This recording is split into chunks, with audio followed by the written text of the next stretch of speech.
Assalamu alaikum. So today's topic is how to balance chemical equations. आज हम chemical equations को जो है वो बैलेंस करेंगे। पहली इक्वेशन हमारे पास मौजूद है H2 प्लस O2 और रिएक्टर के बना है H2O। अच्छा, तो यहाँ पे क्या है हमारे पास इक्वेशन हमने एक दफ़ा लिखी, देन रिएक्टेंट्स और प्रोडक्ट्स का बताना है। तो ये वाले जितने भी होते हैं, यानी कि हमारे पास जो लेफ्ट साइड पर मौजूद होते हैं उन्हें हम कहते हैं रिएक्टेंट्स, और जो राइट साइड पर मौजूद होते हैं उन्हें हम कहते हैं प्रोडक्ट्स। अब ये रिएक्टेंट्स और प्रोडक्ट्स लिखने के बाद आखिर इनकी क्वांटिटी कितनी है उसको हम यहाँ पे लिखेंगे कि हाइड्रोजन हाइड्रोजन रिएक्टेंट्स में हाइड्रोजन कितने मौजूद है और रिएक्टेंट्स में ऑक्सीजन कितने मौजूद हैं। तो यहाँ पे रिएक्टेंट्स में हमारे पास जो हाइड्रोजन मौजूद हैं वो कितने हैं 2, और ऑक्सीजन हमारे पास मौजूद है 2। इसी तरह से प्रोडक्ट यानी कि रिएक्ट होने से पहले हाइड्रोजन कितने थे, 2 हाइड्रोजन थे मौजूद हमारे पास, और ऑक्सीजन भी हमारे पास 2 ही मौजूद थे। तो हमारे पास क्या हुआ कि हाइड्रोजन कितने हो गए, यहाँ पे H के साथ क्या है 2, तो हाइड्रोजन अभी भी हमारे पास 2 है, लेकिन ऑक्सीजन हमारे पास मतलब कुछ भी नहीं लिखा, तो मतलब 1 है, सिर्फ एक ऑक्सीजन मौजूद है। अब इस वक्त यहाँ पे हाइड्रोजन जो है 2 है, यहाँ पे भी हाइड्रोजन 2 है, ये क्या है बैलेंस हो गई। लेकिन ऑक्सीजन यहाँ पे 2 है और यहाँ पे ऑक्सीजन कितने हैं 1 है, तो मतलब क्या ये अनबैलेंस है। तो यहाँ पे हम एक दफ़ा इक्वेशन को फिर से लिख कर यहाँ पे उतारी इक्वेशन एक दफ़ा फिर से, और यहाँ पे आगे लिख दिया अनबैलेंस्ड। मौजूद थे 2 और यहाँ पे ऑक्सीजन कितने मौजूद हैं 1। हमें दोनों की क्वांटिटीज़ को इक्वल लेकर आना है। जब दोनों की क्वांटिटीज़ को हमें इक्वल लेकर आना है तो हम क्या करेंगे, इसको हम मल्टीप्लाई करते हैं। मल्टीप्लाई किस तरीके से, अगर हमें ऑक्सीजन चाहिए ना, मतलब अगर हम यहाँ पे 2 लगाते हैं, ठीक है, मिसाल के तौर पर अगर हम यहाँ पे 2 लगाते हैं, यानी कि ये मल्टीप्लाई यहाँ लगाएंगे ना तो ये दोनों से मल्टीप्लाई होगा, 2 मल्टीप्लाई बाय 2 मल्टीप्लाई बाय 2, तो 2 ज़ा 4 हो जाएगा, और यहाँ पे 2 ज़ा 2। ये हमारे पास ऑक्सीजन तो बैलेंस हो गया, लेकिन हाइड्रोजन क्या हो गया अनबैलेंस, ये 4 हो गया और यहाँ पास 2 आ गए।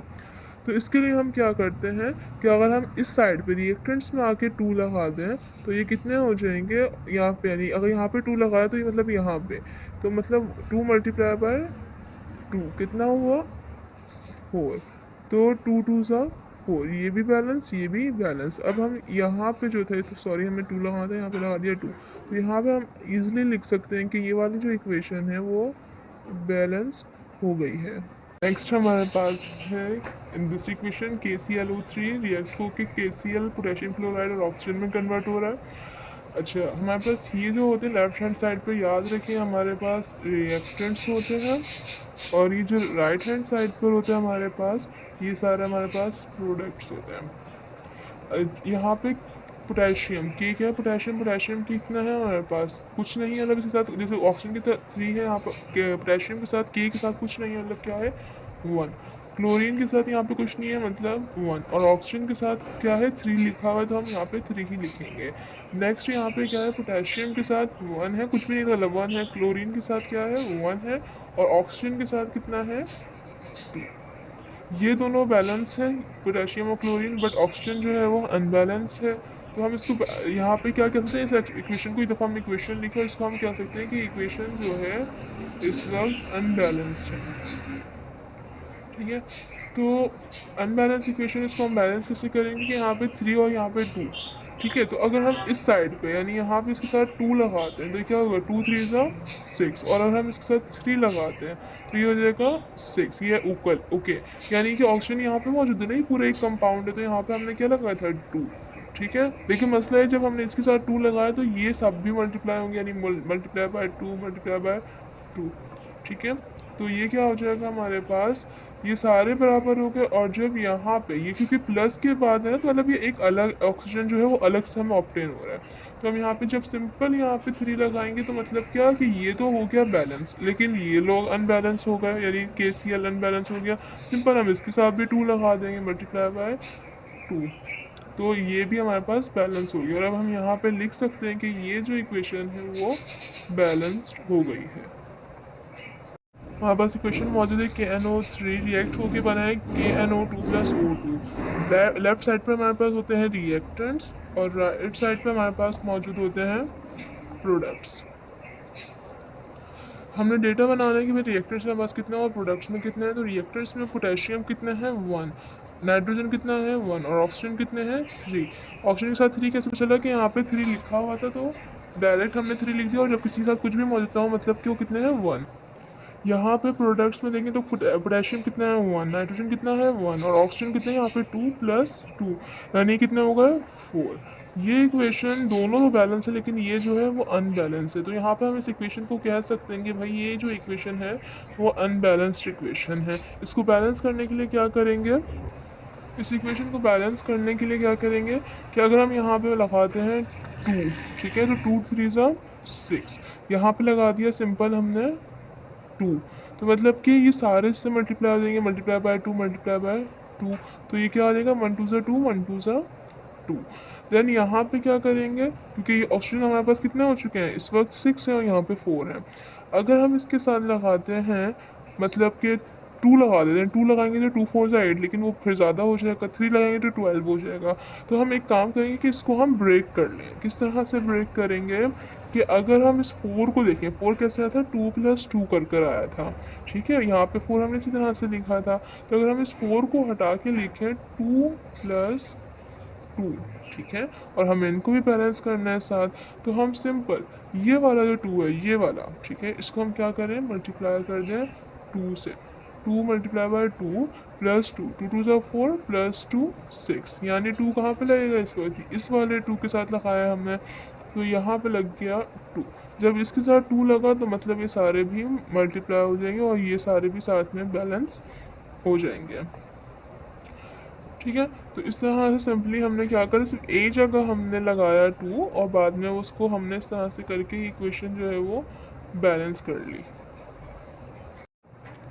हमारे पास इक्वेशन मौजूद है, कार्बन मोनोऑक्साइड रिएक्ट किया ऑक्सीजन के साथ तो बना कार्बन डाइऑक्साइड। लेफ्ट साइड वाले हमारे पास रिएक्टेंट्स होते हैं और राइट साइड वाले हमारे पास प्रोडक्ट्स होते हैं। ये डेटा बनाने के रिएक्टेंट्स में कितने हैं और प्रोडक्ट्स में कितने हैं, तो रिएक्टेंट्स में हमारे पास कार्बन कितने मौजूद हैं 1 और ऑक्सीजन में हमारे पास 1 + 2 3। यहाँ पे कितने हैं कार्बन में हमारे पास 1 और ऑक्सीजन सिंपल 2 मौजूद है। यहाँ पे कार्बन बैलेंस जबकि ऑक्सीजन अनबैलेंस है, तो हम यहाँ पे लिख सकते हैं कि ये अनबैलेंस इक्वेशन मौजूद है हमारे पास।